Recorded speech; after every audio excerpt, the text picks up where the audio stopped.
নারী নেতৃবৃন্দ বা নারী আইনজীবী ডক্টর যারা আছেন তাদের প্রতি অনুরোধ হচ্ছে, আপনারা নারীদেরকে নিয়ে কর্মসংস্থানমুখী কিছু চিন্তা ভাবনা আপনারাই করুন, তৈরি করুন।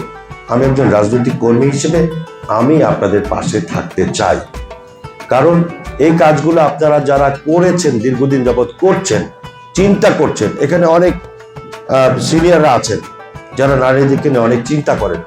আপনারা চিন্তা করবেন, যে কোনো সুচিন্তার সঙ্গে বাস্তবায়নের ক্ষেত্রে আমি আপনাদের পাশে থাকতে চাই। নারীদের উন্নয়ন এবং অগ্রগতির জন্য যা যা করা প্রয়োজন আমি আপনাদের ভাই হিসেবে, ছেলে হিসেবে বা যা কিছুই বলেন আমি আপনাদের পাশে থাকতে চাই এবং সকলকে নিয়ে থাকতে চাই।